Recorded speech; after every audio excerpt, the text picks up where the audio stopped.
How you doing, everybody? It's your boy Wardy. As you can see, we're back at it talking about the Masons. And folks, the Mets have made moves. Yes, they made the blockbuster edition of acquiring Choi and Ben Gamel. Yes, I know these are not the sexy names. Yes, I know they are far from flashy, but what are they? They are the continuation of David Stearns' philosophy as a new president of baseball operations, acquiring as much MLB caliber depth as humanly possible without hurting the long-term vision whatsoever. So by acquiring the pieces that we're about to break down in today's video, the Mets continue what has been their motto this entire time. It's by having MLB quality depth, something that they lack so heavily in years past, even including since Steve Cohen became owner himself just 3+ years ago. So in today's video, we will be highlighting where exactly did these news come from with Choi and Ben Gamel. What type of impact, if at all, could they have on the club? Why did David Stearns make these moves? Why, in the case of Choi especially, could he be a more interesting and really fascinating pickup for the Mets in more ways than one? That is what I'll be breaking down in today's video. But before I do all that, make sure to smash that like and subscribe button, as it is the easiest and best way to support the channel. Thank you guys all so much in advance as always. But now let's dive right in. Let's see, where did the news come from? Because the news with Choi came out just over the past 12 to 24 hours at the time of recording this, but the Ben Gamel news, however, did come out over the past 4 to 5 days. So as you guys see here from the following, starting left to right over the past day or so, from his agent himself, the Mets have signed Choi to a split contract. According to his agency, the deal is worth up to $3.5 million, including performance incentives if he makes the opening day roster. He has an invite to spring training. Then to the right, we see from the Mets themselves, back on February 12th, 2024, we've signed outfielder Ben Gamel to a minor league contract with an invite to spring training. So let's start by breaking down a little bit about Ben Gamel, because Gamel is not someone that I was intending on breaking down in an individual video, but now that the Mets have signed Choi and understanding the potential ramifications of that, what could be the outcome rather, that is why we're breaking down Ben Gamel too, because these are two guys that, again, are in similar category. May impact the Mets this year, may have zero impact on them whatsoever, could impact them to a decent degree depending on the health status of other players. A lot of things could fall right in the Mets' hands with these players. A lot of things could not go right, but there's a little risk involved for the Mets and the commitment that they have with them. But having said that, let's break this down by starting with Ben Gamel, because he's going to be a quicker discussion here than Choi. So a couple things to know about Ben Gamel, guys. As many of you guys know, he was most recently with the San Diego Padres this past season, but barely played in games. I mean, he only played in 6 games at the MLB level this past season, given the depth with the Padres as well. But Gamel in the 2022 season, his final year in Pittsburgh, 115 games played for the lefty bat, over 400 play appearances, 42 runs scored, 9 home runs, 46 RBIs, a 232, 324, 369 clip for a negative .1 WAR and a 96 WRC plus. So right around just below league average, you know, pretty much a league average bat there for the most part. And that has been the case for Ben Gamel throughout the, majority of his career. Pretty much a league average bat at his absolute best, and there's nothing wrong with that. He can play all outfield positions. There's nothing wrong with that type of pickup. So Ben Gamel, you don't really need to buy into too much outside the fact that this is a guy that's going to be competing for a roster spot this spring training. He falls in the similar categories of the Travis Jankowskis of the world for the Mets in recent years, but ultimately this is someone that is really far down on the Mets depth chart of their outfield when it's headlined by their current outfield configuration of Brandon Nimmo, Harrison Bader, Starling Marte, Tyrone Taylor, and then you also have guys, Trace Thompson, the Mets recently picked up as another bat that can be considered, but then you also have Ben Gamel, and ultimately the Mets are going to call up their top outfield prospect this season, Andrew Gilbert, but they're just going to make sure they don't rush him. So Gamel makes sense in the scenario where, say, God forbid, one of the guys goes down, and Marte, Bader, or even a Tyrone Taylor off the bench, for example, then that's where it makes sense to call one of these guys up. And the beauty of it is that if that does happen, again, this is an MLB caliber bat that can handle a zone without a problem.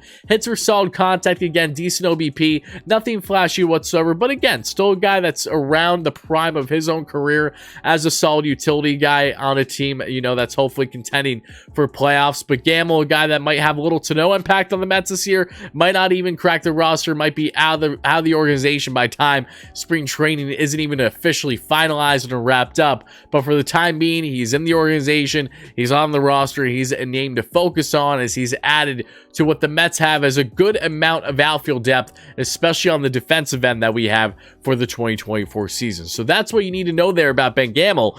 Shout out as always to our amazing sponsor here on the channel at BetUS, America's #1 sports book. They're safe, they're secure, they're reliable, and I don't just know that because I'm working with them. I know that because I've heard the feedback from you, the viewers, since BetUS has been a sponsor on the channel, because they've been here for a little bit now. I've heard a lot of positive feedback, especially through Twitter. I've heard from some comments on YouTube as well. A lot of positive work what they've done, and ultimately the odds that they've taken, whether they're hammering the money lines, the over the unders for their their parlays, whatever type betting that you guys have been seeking so far has looked very good, whether it's for NHL in season action, NFL in season action up until the Super Bowl this past weekend where a lot of you guys hit big, NBA in season, or of course if you guys are into the fight game like myself, UFC 298 is tonight. For all you fight fans out there, February 17th is headlined by a massive fight in this card. Alexander Volkanovski defending his featherweight championship with Ilia Topuria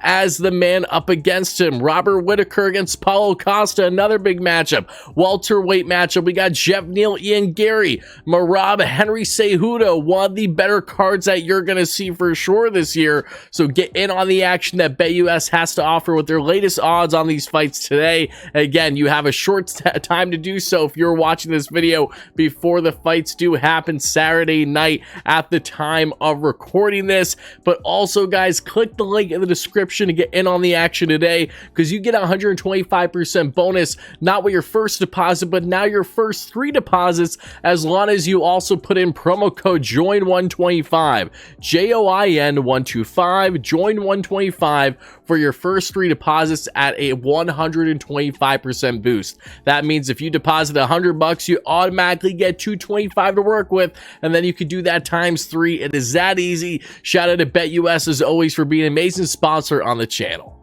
But now let's get into the guy that's going to have a lot of people interested, and that is in fact Chi-Man Choi. Chi-Man Choi is to what many people is a meme, because Chi-Man Choi is an absolute beauty of a personality. A lot of people love his infectious personality, and really how he goes about himself. He's acrobatic at the first base position. He's doing full-blown splits. I mean, he's having a lot of fun out there, he's messing around, and he was highlighted for his time with the Tampa Bay Rays for a number of years. This past year, he was with the Padres, a limited sample size though, because he was dealing with a huge injury bug, dealt with multiple injuries this past year, which is why I had such a down year. And again, this is another Mets pickup where it's a minor league signing, just like Ben Gamel, for example. Ben Gamel, however, Ben Gamel's a minor league signing with invited spring training.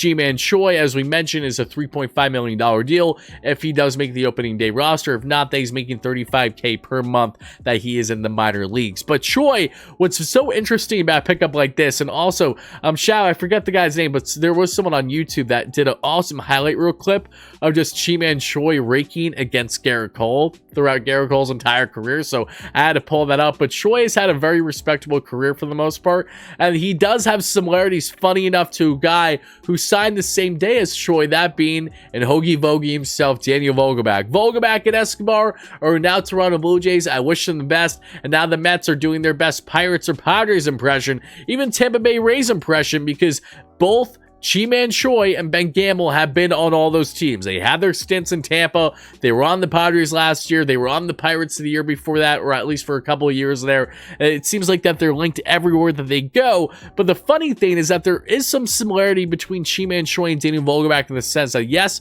they're both lefty bats. They're a little bit on the heavier side. These are guys that, again, aren't known for insane home run ability, but also are known for strong eyes at the plate and have that discipline. But I'm going to tell you right now, as crazy as it might seem, this pickup of Chi-Man Choi might be a pretty decent sleeper one for the Mets this year in a platoon option. Now, I do not love the idea of Chi-Man Choi getting consistent reps at the DH spot, mainly because I want Mark Vientos there. I want a guy that has yet to break out. If it's not going to be JD Martinez, if this is the last of the Mets offensive pickups this offseason per se, then I especially want them to roll with Marky V as much as possible. But what's fascinating about Chi-Man Choi is when you look at his numbers through Baseball Savant, You really realize he is a very disciplined hitter, a very impressive one, albeit too. Look at that throughout his career.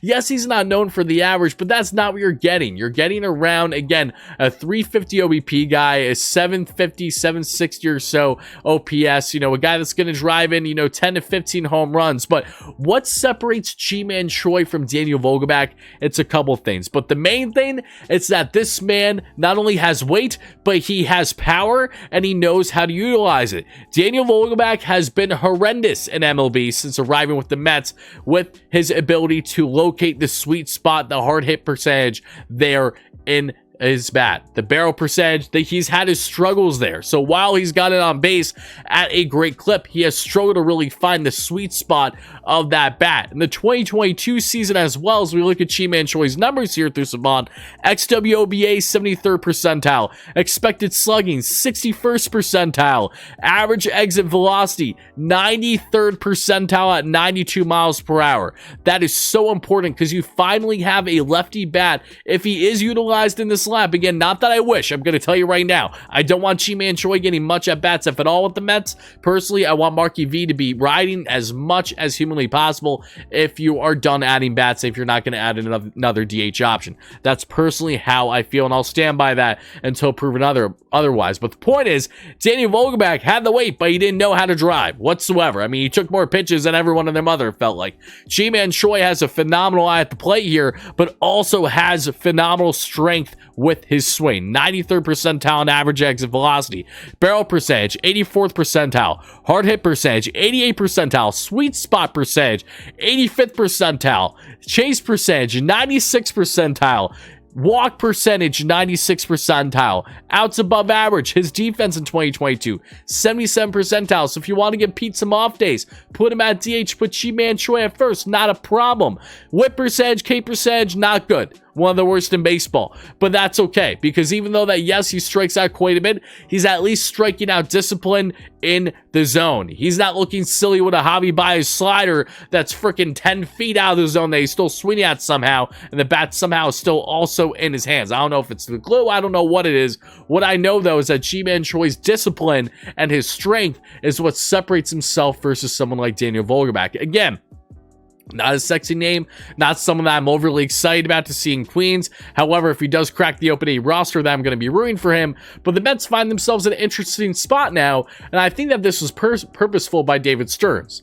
They have two guys on this roster right now. The roster is currently full at the moment. They might have to make another move, of course.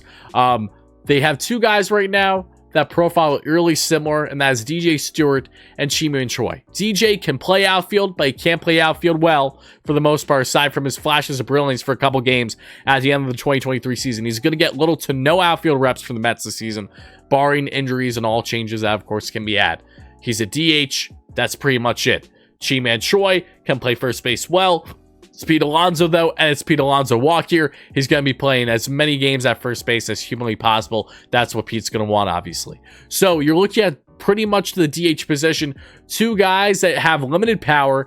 DJ has proven to have power, and you see it here in Ji-Man Choi. Choi just has not proven the power to the point of being a consistent 20 home run bat, but he has had the power year in and year out. And even last season, if you look at his Savant numbers further, again, it was limited because it was just 104 at bats, but still, he was one of the better hitters in XWOBA, expected slugging just under 500, one of the most elite in baseball. Average exit velocity, quite literally one of the best in all of baseball, better than 2022, where he averaged 92 off the bat. Now he's averaging 93.5, what we saw in 2023. Very impressive. Barrel percentage, even better. Went from right around 11 to 12% to roughly 20%. Insane numbers there, or just 20 on the percentile, however they do it. Hard hit percentage, roughly 60. Just phenomenal numbers there. Sweet spot percentage went below league average in that small sample size, so that's something that he can work on. But Ji-Man Choi is someone that, again, struggled mostly because of his injuries, had a plethora of injuries all throughout the 2023 season there with the San Diego Padres, and he is someone that, again, while I don't love the idea of him getting many at-bats, if the Mets are done adding bats here, and they are really debating what do they want to roll with, This could be David Stearns' way of saying, hey, Chi-Man Choi's my guy. I did not pick DJ Stewart. I'm giving him an opportunity to prove himself this spring, but I did not pick him. He was still a Billy Epler guy. Chi-Man Choi is going to be my selection because of these reasons. And while DJ did have that flash of brilliance, Chi-Man Choi is a much more polished overall hitter, gets on base at a far greater clip throughout his career, as a far safer bet. And again, is someone that can at least handle his own defensively to give Pete Alonso some off days, something that DJ Stewart would not be able to do. So I think that between the hand-eye that you see there with Chi-Man Choi and ultimately his ability to drive and lift the ball, that's another thing that Vogelbach struggled so mightily with. It's if he did lift the ball, he couldn't get it out of the infield for the most part. Chi-Man Choi is able to hit gap to gap. He's able to drive it out of the park. Again, you're not getting a crazy amount of home run power, but you are getting a lot of power in the sense of the bat to ball skills. The speed is very much there. The average exit velocity is very much there. One of the best in all Major League Baseball. So it's crazy that I'm talking about these guys when they may have no impact on the Mets this season whatsoever. But for the case of it being the complete opposite and injuries coming in play, and they do have to come play, or maybe they ball out this spring, you're like, who is Chi-Man Choi? Who is Ben Gamel? Now you know by checking out the Wardy video in case you didn't know too much prior. So Mets fans, that is what I will leave you with. I want to know what your thoughts are on the Mets acquiring the latest here, that being in Chi-Man Choi and Ben Gamel, two guys that again have been around everywhere together. Now their next pit stop together is in Queens. Do you expect both or at least one to crack this Mets opening day roster? If so, who exactly do you expect that to be and why? And ultimately, do you like these Mets moves by David Stearns? Do you not like? Because I'm going to be blunt with you. I want power more than anything at the DH position. As great as the peripherals are with Chi-Man Choi, as awesome as it is that he knows how to drive and lift the ball, something that Daniel Vogelbach knows nothing about, unfortunately. I wish him well in Toronto, no less.